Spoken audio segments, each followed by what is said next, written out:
Thank you. Hi, everyone. Thank you so much for the really, really warm reception. Thank you to Clarissa for the lovely dinner. And thank you to Simon for asking me, as well as for allowing me to give my voice on Libertarian Home after the beasting I got in the Northern Irish Assembly. Libertarians are all, I'm told, really lovely people, so I'm hoping that's the case as we go on. My stance and who I am and where I come from is not always the most popular of positions. I understand that, but I think it's a very valuable opportunity for you guys to ask questions, because it's not very often you'll come face to face with a real live sex worker. Actually, you probably do every other day, you just don't know. That's the reality of it. The woman standing beside you in the queue in Asda is very possibly a sex worker. So I'm going to take you on a little bit of a journey. Andy, I'm watching you on Twitter.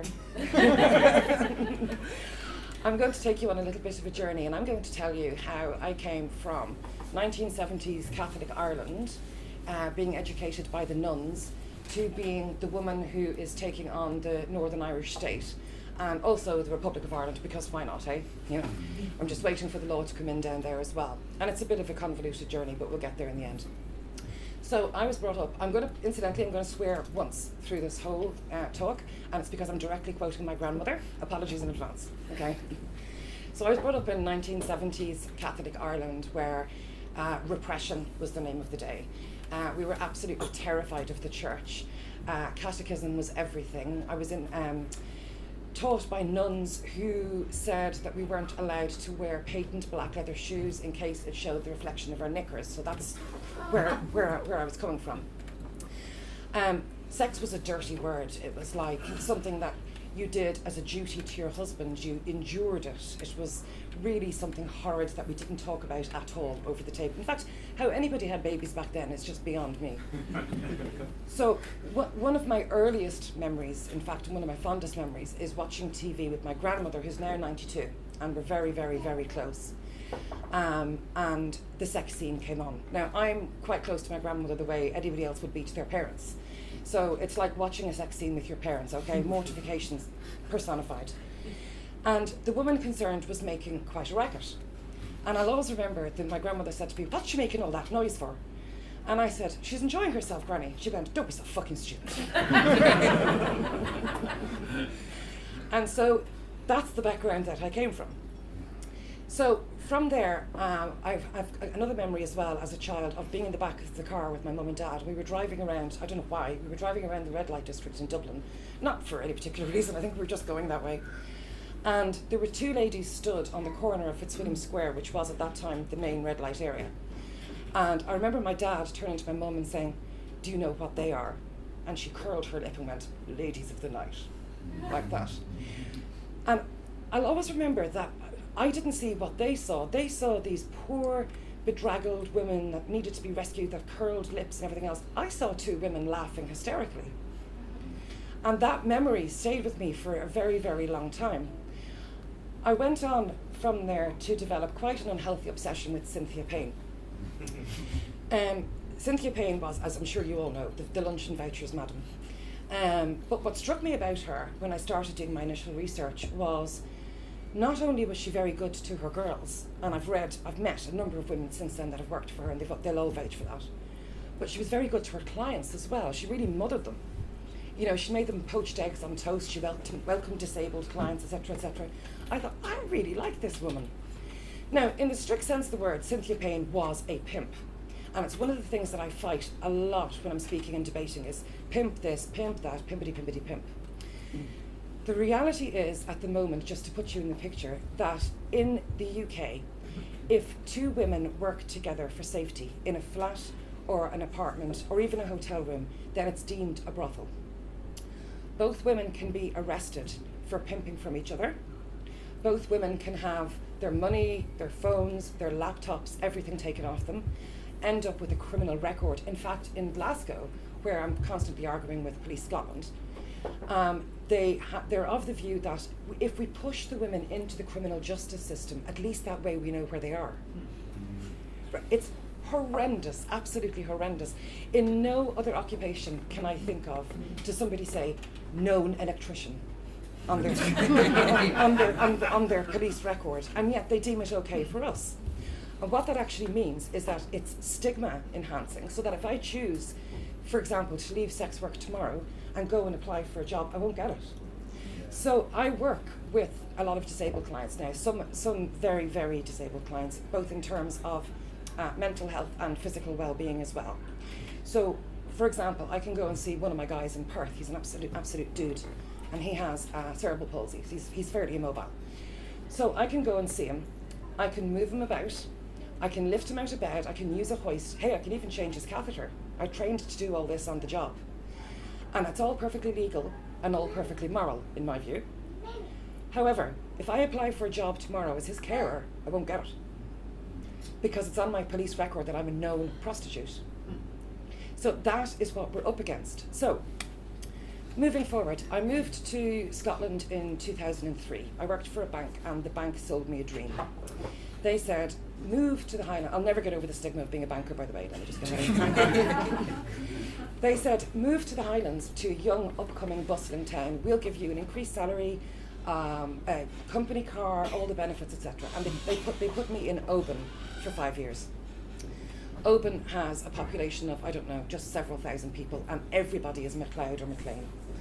And your face doesn't fit until suddenly, as a banker, you start giving them mortgages and credit cards.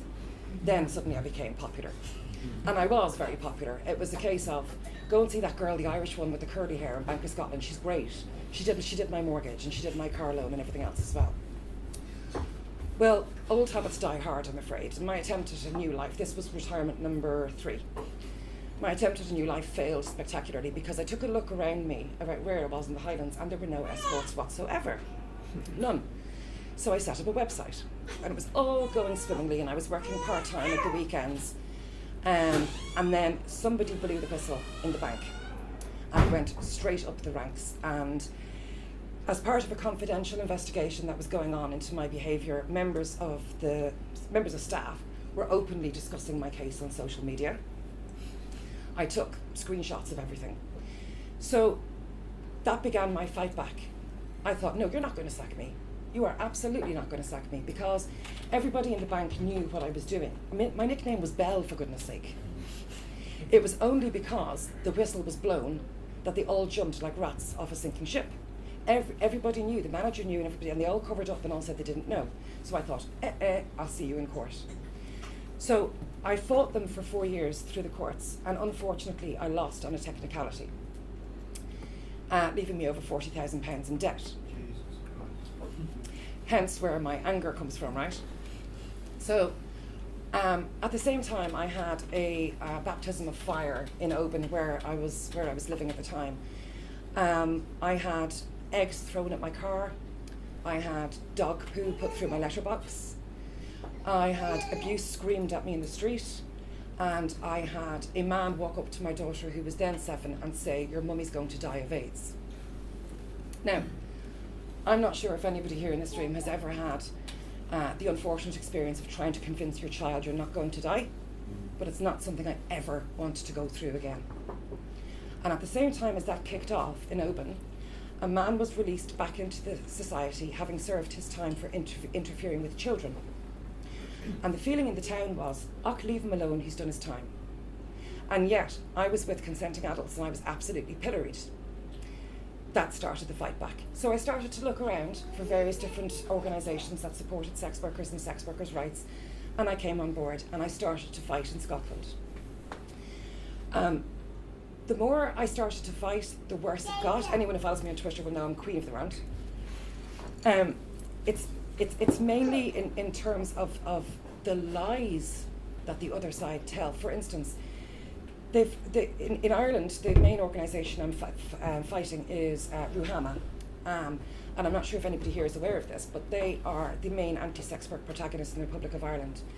They are a front organisation for the same Magdalene nuns that ran the laundries. Okay, so they've moved on from picking on single mothers, because there's no stigma around that anymore, to picking on sex workers. No, not on my shift. So that's why I'm really, really, really looking forward to taking these particular people to court. So my anger grew, and my anger grew, and my anger grew, and I realised, particularly in Ireland, having a sex worker to speak out is as rare as hen's teeth, because The stigma is so immense. It is so immense. But guess what? I gave up the shame game years ago. Don't even try and shame me, because it won't work. I'm immensely proud of the work that I do in bringing happiness and in bringing like hugs and intimacy into the lives of people that would never ordinarily have the opportunity. I'll invite you to think back to the sessions that film with Helen Hunt. That's basically some of the work that I do. So we're talking about, in particular, one guy who's 25, who's spending his entire life on a trolley, basically. And all his friends are going out at the weekend and they're all getting absolutely wrecked and they're all coming, and they try and keep him in the cool gang and they come over and bring him beers and stuff and everything else. But really he felt out of it, really not included. Not anymore. He had the time of his life, and now he feels like he's one of the gang. It shouldn't take a sexual experience for him to feel that way, but that's reality, right? He now feels like one of the gang. So that's why I do what I do. And I get a lot of haters coming my way. I mean a lot, especially on Twitter. And I do think, well, Clarissa will tell you that. And I do think that, you know, if any argument dissolves into fat this or fat that, you've lost that argument from the get-go.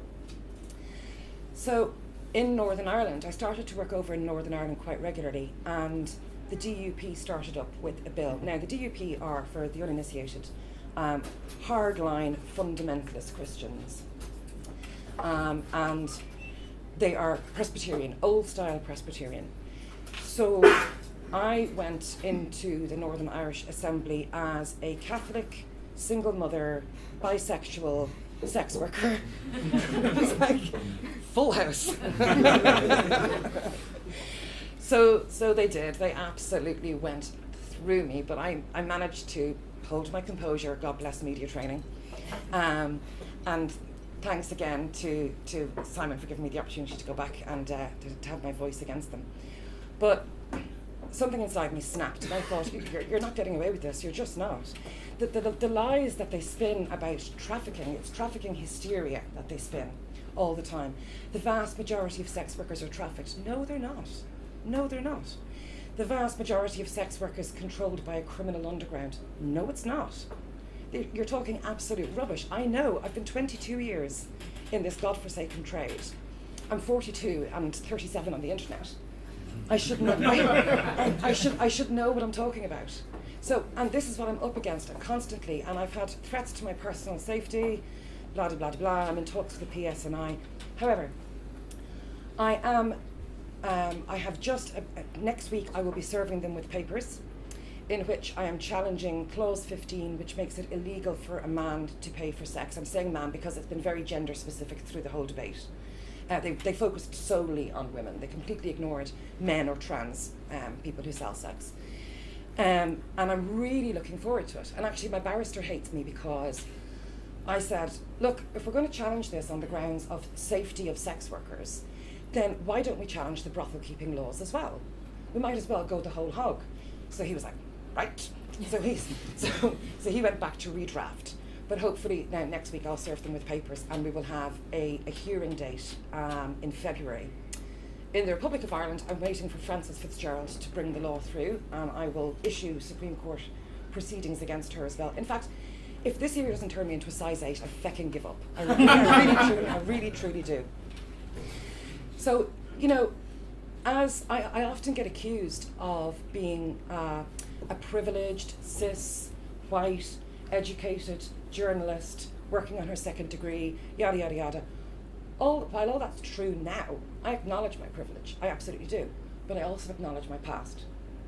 And in my past, I have stood in the lashings of rain and in foot-long snow on Burlington Road and sold sex for £30. So this privileged thing, do one. I'm not buying it. And years ago, when I was working on street, because bear in mind, when I began, street was the only real thing. There was no internet, or there was no, I'm really that old. There was no internet, there was only a shady magazine that people advertised in the back of. So street was the only, and it was busy, it was absolutely bustling, and we had an amazing relationship with the police, amazing relationship. So we'd be out until 1, 2 in the morning, and the police would walk past with their torches and shine them in our faces and say, was that in Dublin? yes. So the police would walk past with shine torches in our faces and say, have we all said our rosary, ladies? Yes? We'd be like, yes. No, we've not been drinking, have we? No, no, no, no. It was absolutely immense. But we knew that if we screamed, they were literally 500 yards away. And they were there to protect us. That was their sole job, is they patrolled that area to protect us. With the 1993 Act that came in Ireland, which made soliciting illegal, that all changed completely. The role of the police was now to go chasing clients and arrest them for curb crawling. And the really, really dodgy clients knew this, and they took advantage of it because they knew we wouldn't go to the police. So not 500 yards from where I stood down the canal lay the body of Sinead Kelly. She was 21 years of age. Belinda Pereira, maybe 18 months later, was bludgeoned to death in an apartment I worked in many, many times. Remember that, yeah. The Sri Lankan girl? That's right, yeah, yes, absolutely. So sad. She suffered a dreadful death. Her parents had to go over and identify her body. They didn't even know she was a sex worker. That's a flat I worked in many, many times. So sorry. It could have been any one of us. All of us as a community felt that, and we all needed to do something. The thing is that back then, when all of that was going on, I was a law student, believe it or not, right? Imagine, I was a trainee barrister by day and working on the street by night, whatever. There's a book waiting to happen. But anyway. Do you think so? I'll finish up by saying this, is that back then, when I was a trainee barrister, those women on the street came to me for help, and they asked me to help them, to change the law, to do something, anything, to keep us safe. And I couldn't. There wasn't a thing I could do. The Act went through, and we just all stood in horror and watched the violence escalate. But you know what? I'm damned if I let them down this time. Thank you.